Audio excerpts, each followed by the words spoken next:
Halo, Zakir El Makmur di sini. Di sini pula kita belajar memahami kehidupan lewat aspek puisi, karena puisi dapat memperkaya jiwa kita. Sekurang-kurangnya memahami kehidupan lewat puisi, kehidupan kita bisa menjadi halus, santun, tidak pongah, dan tidak brutal. Dalam memahami aspek kehidupan ini, kita masuki lewat puisi yang saya bacakan ini, berjudul Pisau Pengiris Perasaan. Kekhawatiran merupakan pisau yang mengiris-iris perasaan, melukai harapan pada kenyataan hidup menjadi tidak punya pilihan.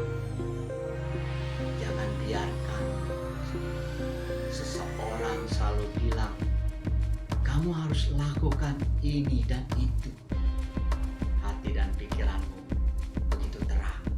Tentukanlah mana hidup terbaikmu. Segala kegembiraan di dunia ini berangsur-angsur datang dari kata. Jangan bergembira apa yang didapati. Berbahagialah, sudah bisa berbagi rata. Tidak peduli seperti apa hidup. Segala pilihan tersedia beribu-ribu.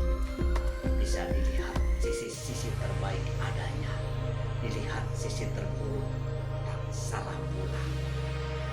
Dalam puisi itu menggunakan kata pisau. Kita tahu dalam kehidupan bahwa pisau adalah benda yang tak asing. Secara faktual, bila besi tipis yang tajam ini begitu mudah ditemukan, bahkan sampai di dapur. Karena benda ini sebagai alat pengiris dan sebagai alat lainnya, walau banyak macam namanya. Ketika benda itu disimbolkan dalam puisi ini sebagai alat pengiris perasaan, tentulah mengandung pengertian baru di dalam puisi yang tadi saya bacakan. Hal itu diungkapkan begini: kekhawatiran merupakan pisau yang mengiris-iris perasaan, melukai harapan pada kenyataan hidup menjadi tidak punya pilihan. Kekhawatiran dalam pengertiannya adalah sikap berpikir berlebihan atau terlalu cemas tentang suatu masalah atau situasi. Sikap ini menyebabkan seseorang menjadi tegang, memusatkan pikiran pada kejadian-kejadian negatif yang mungkin saja belum tentu terjadi, serta dilanda ketakutan yang tidak masuk akal dan tidak berdasar. Dalam hal itu, sangat penting untuk kita renungkan bersama yang dinasihatkan dari Lama 14. Pemimpin spiritual dari Tibet ini memberi nasihat yang sangat begitu filosofis. Beliau mengatakan, sebagai manusia, kemarahan adalah bagian dari pikiran kita. Rasa jengkel juga bagian dari pikiran kita. Tapi kamu bisa melakukan kemarahan datang dan pergi. Jangan pernah menyimpannya di dalam dirimu yang terdalam, lalu menciptakan banyak kecurigaan, banyak ketidakpercayaan, banyak hal-hal negatif, lebih banyak kekhawatiran. Situasi psikologis yang datang dari berbagai hal yang membuat seseorang merasa tertekan secara menyeluruh itu pula yang diberitahukan oleh W.S. Rendra, penyair kenamaan Indonesia ini. Dalam salah satu karya besarnya, Aku Tulis Pamflet ini, berkata, kenapa ketakutan menjadi tabir pikiran? Kekhawatiran telah mencemarkan kehidupan.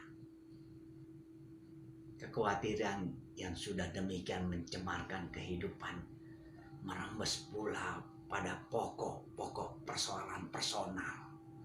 Terutama itu terjadi saat ada perubahan, baik ini menyangkut masalah pekerjaan, masalah studi, masalah pacar, masalah dalam hubungan, maupun masalah keuangan. masalah-masalah itu membuat kita suram, maka tidak enak makan, tidur pun tidak enak. Dale Carnegie, motivator ulung abad 18 ini memberitahukan jalan keluarnya. Jika kamu tidak bisa tidur, bangunlah dan lakukanlah sesuatu daripada berbaring sambil mencemaskan diri. Kekhawatiran itulah yang membuatmu terjaga, bukan ketidaksanggupan untuk tidur. Senapas dengan itu pula, John Lubbock, seorang negarawan dari Inggris, memberitahukan bahwa kekhawatiran dalam satu hari lebih melelahkan daripada seminggu bekerja. Kekhawatiran itu pula harus diatasi paling sedikit dengan mentalitas sikap hidup yang teguh, yakin apapun yang bakal terjadi siap dihadapi. Jangan membayangkan sebelum hal-hal yang terjadi itu hal-hal yang mengerikan. Jangan. Itulah pula yang diamanatkan oleh puisi yang kita bicarakan ini. Dalam larik-lariknya, puisi ini mengingatkan, tidak peduli seperti apa hidupmu, segala pilihan tersedia beribu-ribu. Bisa dilihat sisi-sisi terbaik adanya, dilihat sisi terburuk, tak salah pula.